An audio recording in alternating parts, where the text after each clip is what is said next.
Hi, I'm Jose Bucio of conquer-diabetes.com, a 20 plus year type 2 diabetic who got tired of doing everything the professionals told me to do, only to see myself get progressively worse over time. This was the case even after taking 3 daily insulin shots for 6 years. I took matters into my own hands, and part of what I've learned you'll find in this video. The purpose of this video is to show you how much a stack of pancakes with so-called natural syrup raised my blood sugar over the course of 2 hours. Now, this is an experiment that you can reproduce at home with any food of your choosing. So let's get started. Here are the ingredients that are going to go into the pancakes, and I wanted to focus briefly on their carbohydrate content. Let's start with maple syrup. This thing has, per quarter cup, 53 grams of carbohydrates. Now it says 50 grams of sugar, but all carbohydrates turn to glucose in the bloodstream, so it's really 53 grams. That's quite a bit. Obviously, we have the butter and the egg that go into that too, but they don't have carbohydrates. But the milk does. The milk has lactose. That's a sugar. This particular milk has 11 grams of sugars per serving, which is only a cup. It isn't much. And then we have finally the pancake mix. This has 43 grams per half cup, which is also quite a bit, okay? And quite, there's quite a bit that goes into each pancake. So, you add this stuff up, and it's hard to do that per pancake, but this gives you a glimpse of everything that goes into them in terms of carbohydrates. So my pancakes are ready, and before I start eating, I want to take my baseline blood glucose reading to see where I'm currently at, and then we'll measure at half-hour intervals up to 2 hours after I finish eating.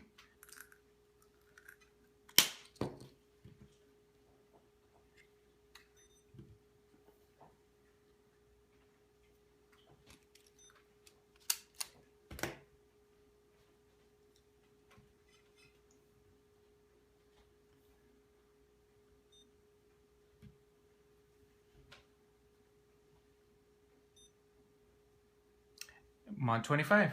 So here are my pancakes. I've got 3 of them, and I might even eat a 4th one because that's what I would normally eat when I'd have these on a regular basis. So I also have some milk, which, as I mentioned before, has lactose, which is a carbohydrate or a sugar, and we'll see where I'm at shortly. All right, so it's about 35 minutes since I last checked the blood sugar, and I am finished eating. I finished eating about 8 minutes ago or so. So let's see where I'm at a half hour later.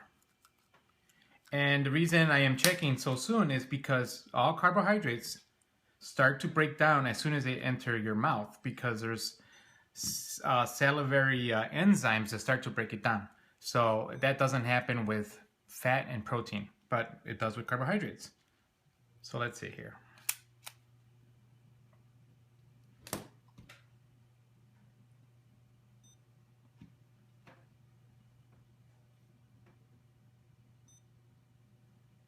Okay, so it's been almost an hour since the last reading and since I started eating, excuse me. So let's see.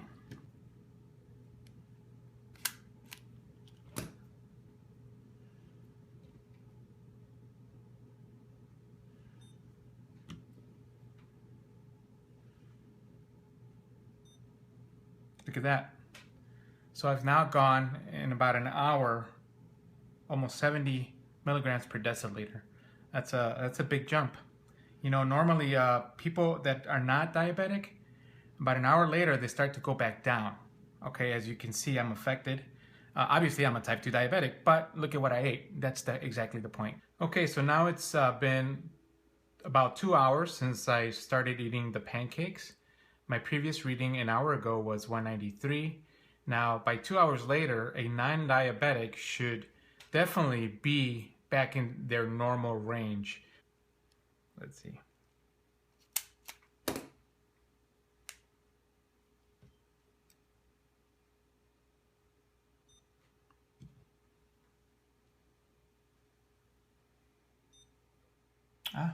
Okay. I thought I'd be a little higher, but it's starting to go down. So it's still above normal range, but again, it was pancakes with syrup and a bunch of other things in there.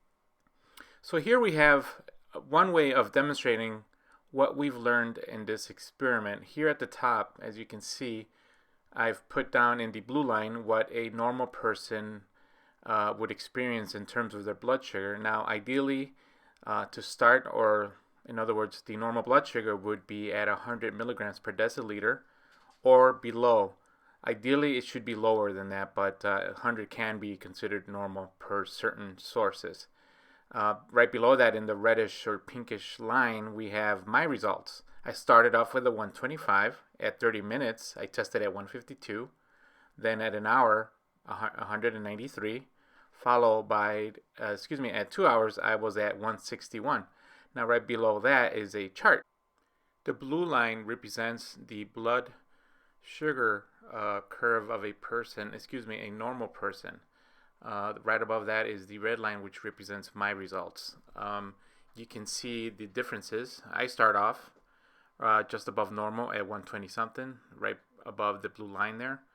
And I spike much higher, but that's not even the most critical part here. Is the fact what is that after 2 hours, I don't go back to normal. I don't go back to where I started, which was 125.